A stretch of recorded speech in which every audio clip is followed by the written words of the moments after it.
अस्सलामुअलैकुम दोस्तों, मैं हूं असलम आलम और आप देख रहे हैं गल्फ़ एक्सपर्ट।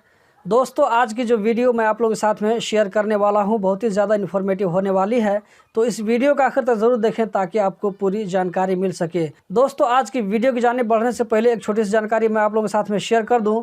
वो ये कि कल सुबह जो वीडियो मैंने आप लोगों के साथ में शेयर किया था, जिसमें कहा था कि अब इंडिया और पाकिस्तान से आने वालों के लिए जो लोग कतर जाएंगे इंडिया और पाकिस्तान से, तो उन लोगों के लिए कतर की तरफ से पीसीआर टेस्ट करवाना ज़रूरी नहीं है। तो उस वीडियो के नीचे में कुछ लोगों ने कमेंट में पूछा था कि क्या बांग्लादेश से भी कतर जाएंगे तो पीसीआर टेस्ट चाहिए या नहीं, या ये कि नेपाल से जाएंगे तो पीसीआर टेस्ट चाहिए या नहीं। देखिए दोस्तों, ये बात डिपेंड करता है आपके एयरलाइंस पर। आप नेपाल से अगर जा रहे हैं या बांग्लादेश से जा रहे हैं तो आप अपने एयरलाइन से पूछिए कि पीसीआर टेस्ट चाहिए या नहीं चाहिए। अगर मान लीजिए कि कतर की तरफ से पीसीआर टेस्ट ज़रूरी नहीं है लेकिन आपकी एयरलाइंस में ज़रूरी है, तो आपको पीसीआर टेस्ट कराना ज़रूरी होगा, क्योंकि कतर का रूल अलग होता है और एयरलाइंस का रूल अलग होता है। तो ये कोई ज़रूरी नहीं है कि कतर ने अगर पीसीआर टेस्ट को ज़रूरी नहीं किया है तो आपकी एयरलाइंस भी इसको छोड़ देगा।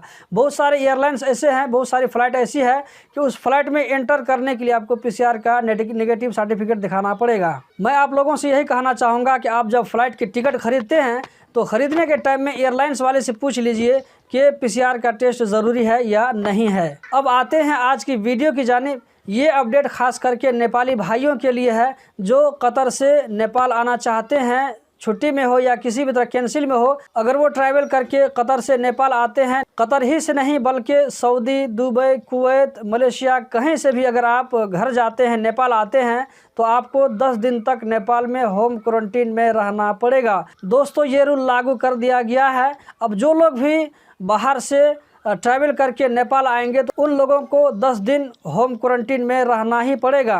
घर जाने के टाइम में आपको पीसीआर का टेस्ट तो करवाना ही पड़ेगा, और साथ में सीसीएमसी की तरफ से एक फार्म होता है, उस फार्म को भी आपको फिलअप करना पड़ेगा। उस वेबसाइट का लिंक आपको वीडियो के डिस्क्रिप्शन में मिल जाएगा। पीसीआर टेस्ट के बारे में दोस्तों आप किसी भी एयरलाइन से पूछ सकते हैं कि ज़रूरी है या नहीं है। दोस्तों, यही थी आज की वीडियो। कतर से रिलेटेड इसी तरह की जानकारी, इसी तरह की अपडेट हासिल करते रहने के लिए चैनल को सब्सक्राइब कीजिए, वीडियो को लाइक कीजिए, दोस्तों के साथ भी शेयर कीजिए ताकि उनको भी यह जानकारी मिल सके। वीडियो देखने का बहुत बहुत शुक्रिया।